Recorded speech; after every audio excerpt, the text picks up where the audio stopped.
So the transfer window has been, of course, active. People have been buying players, clubs rather, have been buying footballers and players that they've been linked with or they've been scouting for a couple of months, trying to see if they can get some of them over the line before preseason starts, so as to get them used to their own style of play.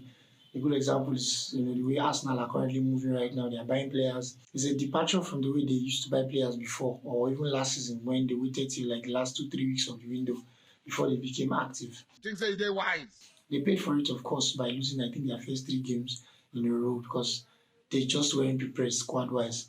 This season, though, you are beginning to see a difference with Edu and Arteta choosing to move really quickly, really fast, and trying to see if they can get a picture of who will start for them on the opening day against Crystal Palace. That's on August 5th, of course. So the rumor mill is moving fast, and Arsenal, wow, they are moving mad. Oh my God! I think that's just the way to put it. They are being linked with every name under the sun, every footballer's name under the sun. They're out there. They're trying to get the best quality in. Arteta did say, though, at the end of the season that this window was about adding quality footballers and adding a lot of firepower to the squad. And I think he has been true to that. Gabriel Jesus, is all but done really. It's the worst kept secret in the transfer rumor world at the moment. He signed for Arsenal, and which is weird because Arsenal now needs Jesus to save them. A lot of people have been saying it, it's been a joke, running joke that things are so bad at Arsenal that they need Jesus to save them. Well, they've just signed, Gabriel Jesus, and it's just weird. It would be really funny seeing Arsenal, play next season and doing very well, and then the only Jesus can save Arsenal jokes, now being turned around. We hope that will be the case because if it's not, I don't think the banter will be something that will be easy to endure. But let's see how that plays out. Rafinha, currently linked with Arsenal, very close to also signing a deal from what I hear. Arsenal have come in with a second bid. They are pushing really hard. They want to get their man. And by the time they are done, I think if they succeed, of course, in signing him, they will have signed 6. They will have 6 Brazilian players on their books, which is really, really crazy. Of course, you cannot have enough of Brazilian players in your squad. They are always talented. They know how to move the ball very well, and they're just very skillful with the ball. So the more Brazilians you have, the better for you, really. So it will be really interesting to see the way Arsenal, approach next season with players like Martinelli, Gabriel Magalhaes, Rafinha, Gabriel Jesus. It will really, really be an exciting forward line. No, God, please, no! I'm just beginning to imagine how tasty it will be, for defenders. Tasty for fans, of course, but scary for defenders who have to face maybe a trio of Gabriel Jesus, Rafinha on the left, Saka on the right, or Saka on the left, Rafinha on the right. And then, when you feel you've endured all that for a couple of minutes, Martinelli comes in, it's really going to be crazy. Oh my God! Odegaard is going to be behind them pulling the strings. Fabio Vieira is going to be pushing Odegaard for places. Arsenal have also signed the goalkeeper, Matt Turner, from New England Revolution. I think he's coming. He'll be having his medical in a day or two. He's coming to push Ramsdale as well because, of course, Leno is also on his way out. So I think Arsenal are really doing well, and they are really going to be up for it next season.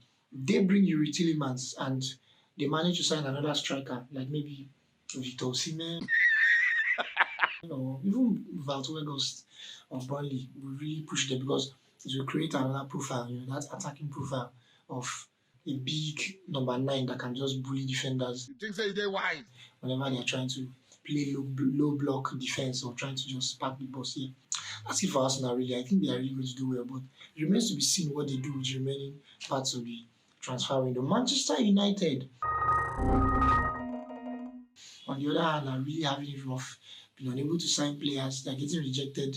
Julian Timber should have joined, of course, but Louis van Gaal, of course, didn't let that happen. Reports are that he told Julian Timber that if he is going to be joining Manchester United, then his chances of playing for the Orange at the World Cup are going to be very slim. And the young man doesn't want to lose his place in the national team because he wants to be playing regularly. And so he has decided to stay back at Ajax Amsterdam to the chagrin, of course, of Erik ten Hag, who would have really loved to sign him. It's understandable for the lad, though. Manchester United have Harry Maguire and Rafael Varane in central defence, and Timber may think that it may not be easy for him to just break into that defence line. So Instead of him playing sporadically until he's ready to fully play, why not just stay at Ajax Amsterdam and play, regularly? So heartbreak for Manchester United there, but I mean it is what it is. Oh God, please no! They are really getting, rejected by everyone. I hear a League One player from Derby County even rejected them recently and chose Crystal Palace instead.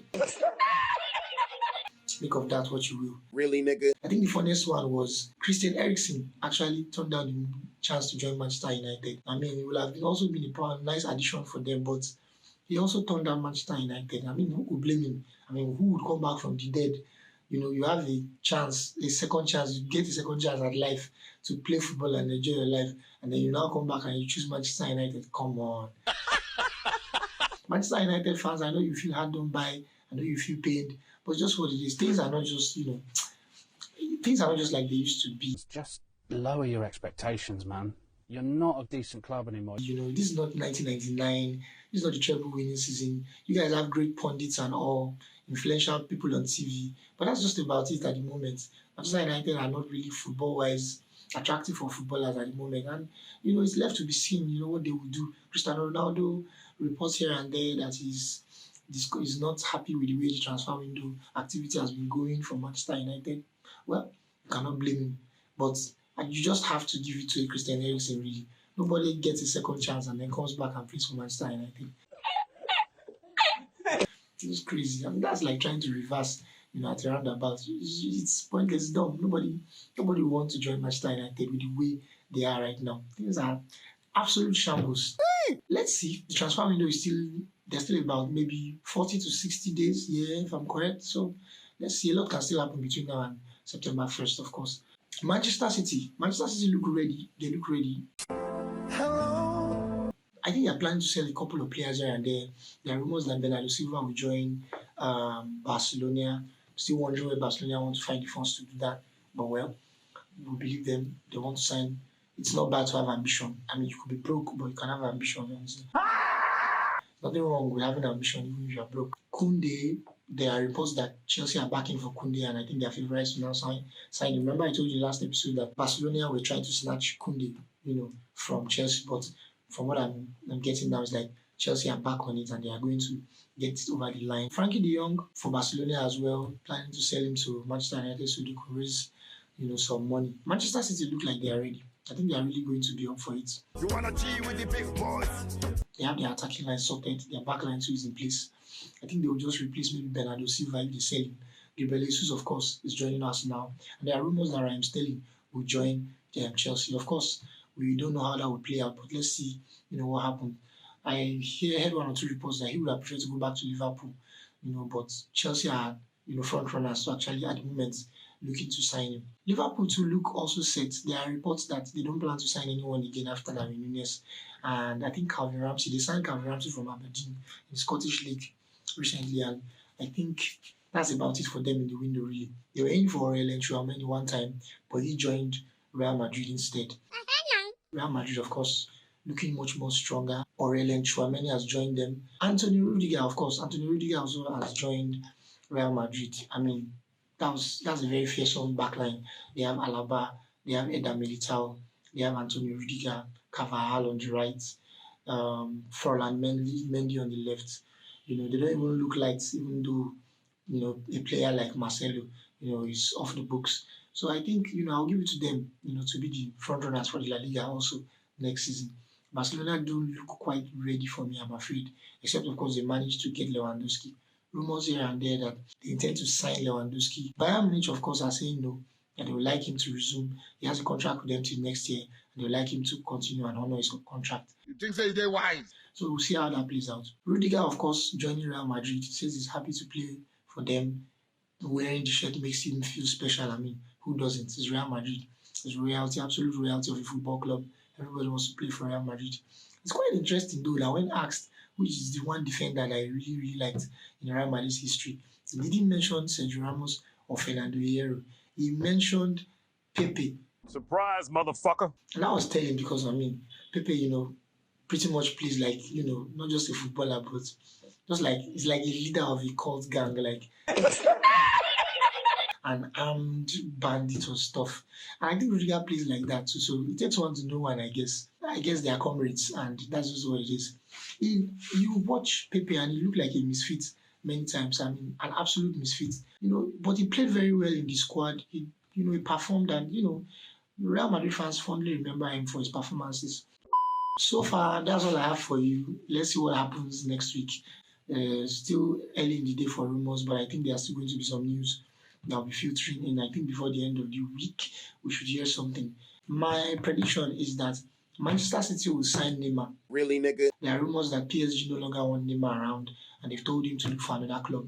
The 30-year-old footballer, who for me is one of the most overrated Brazilian footballers of all time. I love it. That's why I'm on this app. Scores a lot of goals, does a lot of tricks and flicks.